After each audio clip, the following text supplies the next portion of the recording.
안녕하세요. 우리 동네 수의사 CGW 동물의료센터 내과원장 전성건입니다. 오늘은 보호자님들께서 동물병원에 내원을 해서 건강검진을 하거나 우리 아이가 아플 때 수의사로서 가장 많은 질문을 받는 주제인 동물병원의 검사에 대한 오해와 진실에 대해서 얘기를 해보도록 하겠습니다.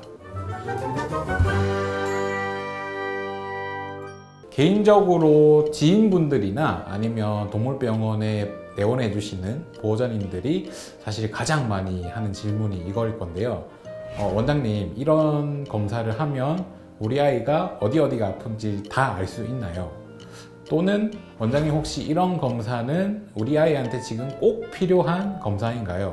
라고 하는 질문들은 엄청 많이 받는데요. 사실 이 부분에 대해서는 정말 보호자님들의 궁금증이 폭발하는 그런 주제인 것 같습니다.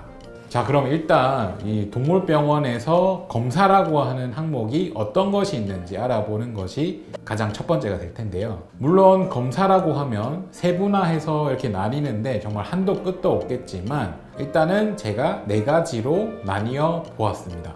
첫 번째로는 보호자님들께서 가장 잘 아시는 혈액검사입니다.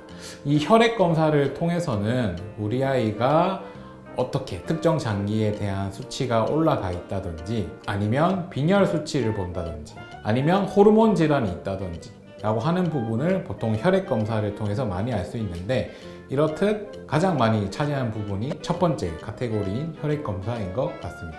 자, 두 번째로는 신체 검사입니다. 신체 검사 같은 경우는 저희가 아기가 제일 처음 왔을 때 체중은 몇 킬로인지, 그리고 혹시 비만도는 어떻게 되는지, 그리고 아기가 체온은 높진 않은지, 그리고 체온이 낮진 않은지 이런 걸 체크를 해보고요.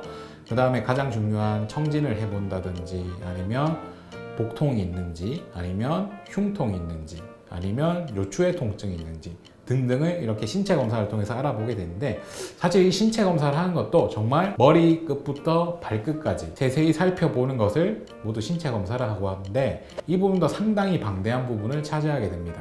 세 번째로는 보호자님들께서 많이 들어보셨듯이 엑스레이 검사, 그 다음에 초음파 검사, 그리고 CT, MRI 검사를 총칭하는 영상 검사가 있을 수 있겠습니다. 이 부분도 우리 아이가 어딘가 문제가 있을 때 이런 부분을 영상 검사는 빼놓을 수 없는 부분이기 때문에 검사의 카테고리에 세 번째 카테고리를 차지한다고 볼 수 있습니다.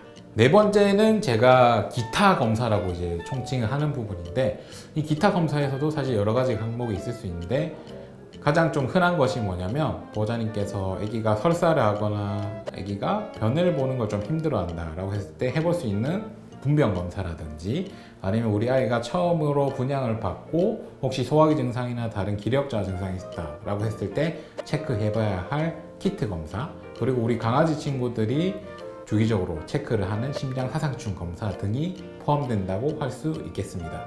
아마도 보호자님께서 동물병원에 내원해서 검사라고 하면 이런 부분들을 보호자님과 수의사 선생님들 사이에서 아마 많은 이야기를 나누어 보셔서 충분히 인지하고 있는 부분일 텐데요. 그러면 이러한 검사들은 언제 필요할까요?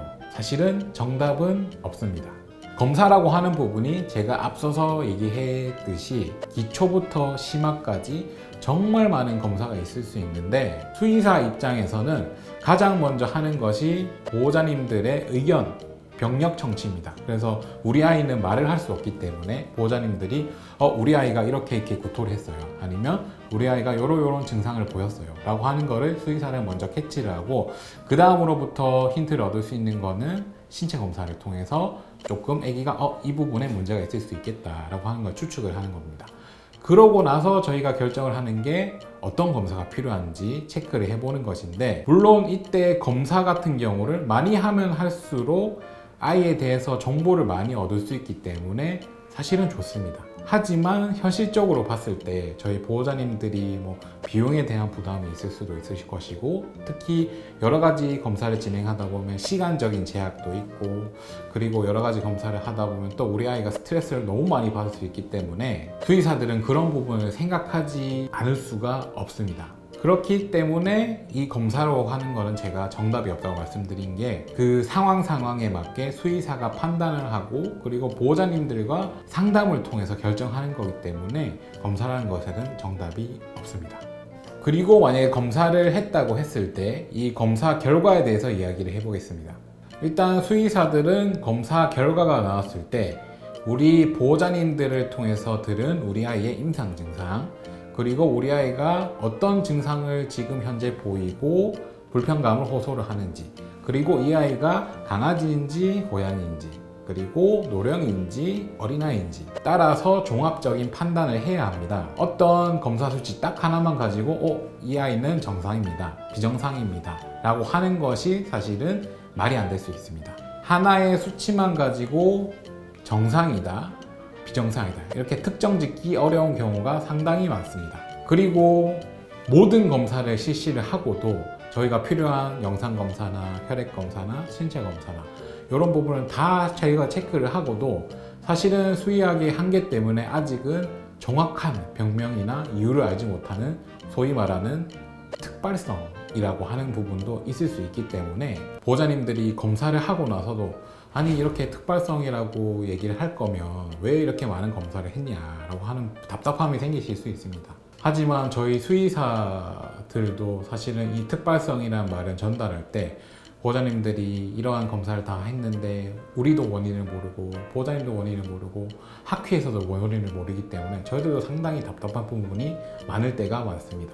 이렇듯 검사를 하고도 특정 상황을 종합적으로 고려를 해야 되고 특발성이라고 하는 부분이 있을 수 있기 때문에 검사 결과 하나만 가지고 정상입니다, 비정상입니다, 아니면 이 아이는 괜찮습니다, 괜찮지 않습니다 라고 하는 결정을 하기에도 어려움이 뒤따를 수 있습니다. 하지만 여러분들이 계속 다니시고 믿고 계시는 동물병원의 주치의 선생님들께서는 동물병원의 매출을 위해서 오로지 검사를 많이 하신다든지 아니면 불필요한 검사를 억지로 시킨다든지, 물론 대부분 일부의 소수의 선생님은 계실 수 있겠지만 거의 대부분의 수의사 선생님들께서는 저는 양심적으로 진료를 하고 있다고 개인적으로는 생각을 합니다.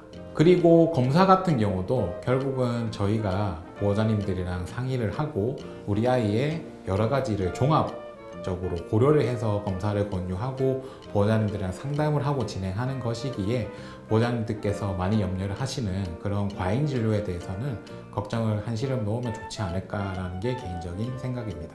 오늘은 수의사 입장에서 많은 질문을 받았던 동물병원에서 행해지는 검사에 대한 오해와 진실에 대해서 얘기를 해봤는데요. 보호자님께서 이런 영상을 보시고 많은 혹시나 오해가 있었으면 풀었으면 좋겠고 저희들도 이렇게 진실을 얘기할 수 있는 자리가 있어서 좋았던 것 같습니다. 오늘 내용이 도움이 되셨으면 구독과 좋아요를 눌러주세요. 감사합니다.